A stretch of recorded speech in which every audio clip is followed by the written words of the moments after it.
Assalamu alaikum friends. Welcome to the man YouTube channel. Manzil the now Kashmiri Dastarkhwan. उम्मीद छ मैं तुझे से सरी सही सलामत दोस्तों आज कर बह तुह शेयर अख यूनिक अख रेसिपी ढाबा स्टाइल मे यन बनोमुत अत वनान एग बुर्जी अंडे बुर्जी यह रेसिपी बनाने अमि खतर मे गंडे ज निमित बे टमाटर ये थो मे तेल ताय मज त्रवित यह मस्टर्ड ऑयल वन षटक बह यम गंडे तो बे रुहन वन त्रक बह यम ताय मज तो करक असल पे फ्राई वन त्रान बह मज रुहन यह रेसिपी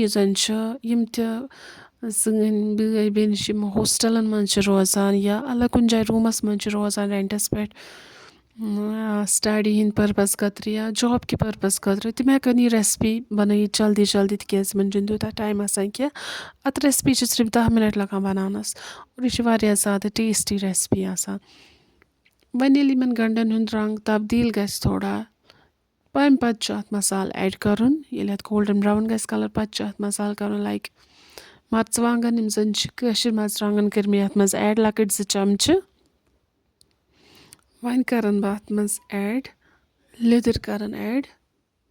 यम मसाल गसन दजन कि अमि मूजूब करन बह अत मज नून ऐड 1 लकुट चमचह तो दिम यमन असल पे फ्यूर वन करन बह यथ स्टेपस मज अत मज ऐड टमाटर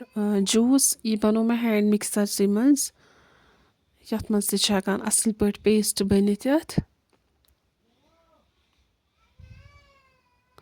वन रलावक बह सारी चीज़ असल पे तुत काल रलावक बह मगर यमन फिर रोजन कंटिन्यू दिवान ताकि यम गसन दजन कहें तन यतन तुह गैसिक फ्लेम यतन अत स्टेपस पे मीडियम थवन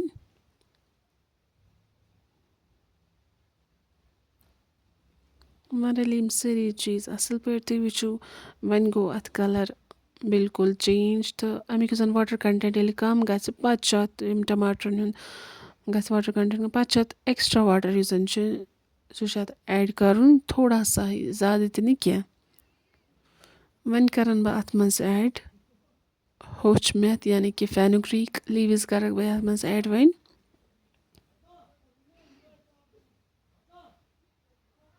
तो दिमस फ्यूर कंटिन्यू रोजन दिवान वन करन बह अत मज ठूल ऐड ठूलन छोक दिन कह यम तरीक मज ऐड कर पे यथ तरीकस मज यम हिलावन यम तरीकस मज ताकि यह बनावन एग बुर्जी अमि खतर यथ कन अत दिन खलन खलन दिन यम तरीकस मज थोड़ा स्टर करोन यथ अंदाजस मज ज़्यादा तो यह फहलावन ठूल कह इथे कन थवन अच्छा यमे आय अत रोजन खलन खलन दिवान पे साइड चेंज कर तो वहरावन यथ कन साइड चेंज कर पे थोड़ा वहरावन यथ कन तुम वो फाइनली गई सन रेसिपी सह गई तैयार तुम ये कूत ज़्यादा लुक डेलिशियस यमी अगर तुम सन रेसिपी अज पसंद आयो तो तुम सान चैनल पे नई सन चैनल कर तेल ज़रूर सब्सक्राइब लाइक कर कमेंट एंड शेयर कर और रेसिपी कर तुम ज़रूर ट्राई यह ज़्यादा ज़बरदस्त रेसिपी बाकी पन ख्याल थो तो अस थो दुहन मज याद अल्लाह हाफिज़।